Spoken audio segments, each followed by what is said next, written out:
Olá, alunos, tudo bom? Olha, vamos fazer a nossa continuação do nosso livro com o tema que nos torna humanos. Lembra daquele robô que falamos na aula anterior? E logo em seguida falamos sobre alguns cientistas, Louis Pasteur, George Hooke e outros assim. Qualquer dúvida, você vai lá no livro e dá uma olhadinha no que nos torna humanos. Dá uma lida novamente, toda a evolução do microscópio, até chegar nesse ponto que é a estrutura da célula, que vamos estudar agora. Essa célula, ela é a parte menor do nosso corpo. Ela que compõe todo o nosso corpo. E ela tem algumas estruturas básicas, que são a membrana plasmática, o citossol e o material genético. Para que vocês saibam o que é a membrana plasmática, eu vou botar um exemplo aqui, da mesma forma o citossol e assim por diante o material genético. Então vamos começar com a membrana plasmática. A membrana plasmática, ela cria um isolamento para que a célula ela possa tanto permitir a entrada ou a saída de alguns organismos ou de alguma estrutura que possa vir a alimentar ela, ou no estado líquido ou no estado sólido. Com isso, essa membrana ela cria esse isolamento do meio externo para o meio interno e vice-versa, do meio interno para o meio externo. Então, observem aqui essa imagem. Veja como é que é a estrutura da membrana plasmática. Eu tenho vários nomes aqui que a gente vai trabalhar no decorrente do ano. Carboidratos, glicoproteínas, bicamada fosfolipídica. Isso aqui não se preocupe agora. Eu quero que você entenda que em uma célula ela existe uma membrana plasmática, que a membrana plasmática ela cria o isolamento do que entra e do que sai para ela. Então, ela vai separar o ambiente externo do ambiente interno. E essa membrana, ela controla a entrada e a saída de diversas substâncias, tanto líquida quanto sólida, para alimentar ela ou para ter alguma mudança química no corpo, no tecido ou no órgão. E alguns tipos de células contam ainda com uma camada que reveste toda a célula, chamada de parede celular. Então, tem uma forma diferente. Além da membrana plasmática, também tem uma parede celular. Essa estrutura pode ser de diferentes tipos e geralmente em função de manter a forma da célula e de protegê-la. Veja aqui essa imagem. Observe como é que ela é, a estrutura dela. A função é entrada e saída de líquidos ou de sólidos. Essa membrana também pode ter uma parede celular. Ela vai fazer com que tenha esse formato e também fazer com que tenha a proteção de todas as organelas na parte interna da célula. Então, isso é a função da membrana plasmática. Eu tenho também o citossol.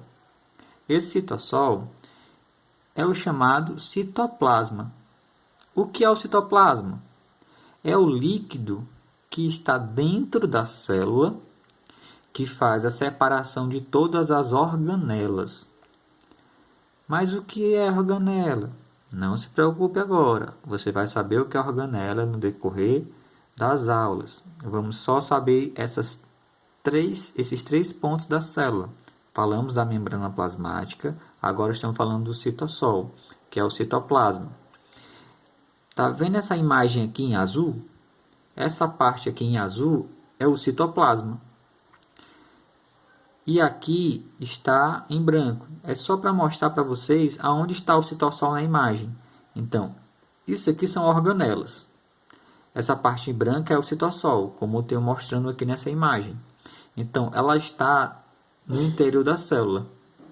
E isso faz com que ela seja preenchida, né, por essa mistura de líquidos. E esse líquido é um líquido viscoso.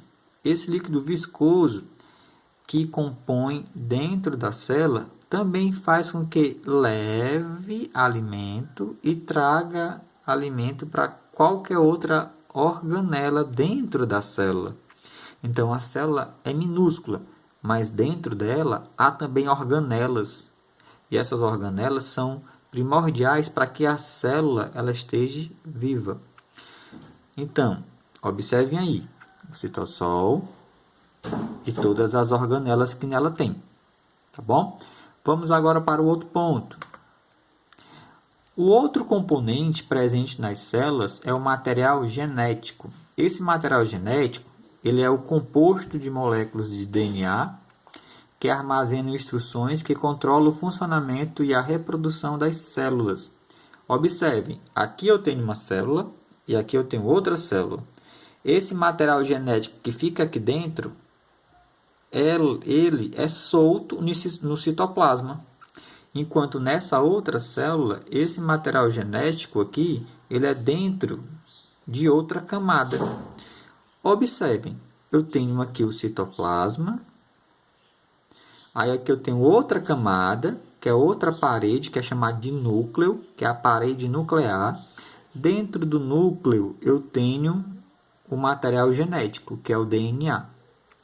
Nessa célula aqui, que é uma célula de uma planta ou de um fungo, eu tenho, desculpa, não é uma planta nem um fungo não, é uma bactéria. Nessa bactéria aqui, na célula dessa bactéria, eu tenho esse material genético fora do núcleo, porque não existe núcleo aqui. Se não existe núcleo, o material genético é solto aqui dentro do citossol, que é o citoplasma, enquanto nessa célula não, é dentro do núcleo. Vamos aqui para frente. Olha aí, dependendo da organização do material genético no interior da célula, ela pode ser classificada como proncariótica ou eucariótica. Nas células proncarióticas, o material genético se encontra livre no citossol, ou citoplasma. Todos os organismos procariontes, como as bactérias, são unicelulares. Isso é, são formadas por uma única célula. Então, observem aqui, ó. Esse aqui é o material genético. Aí eu tenho aqui a parede celular, a membrana plasmática e todo o citossol. Tá vendo como é bacana essa imagem? Essa imagem está no seu livro. Vá lá no seu livro e veja essa imagem. E veja o próximo vídeo.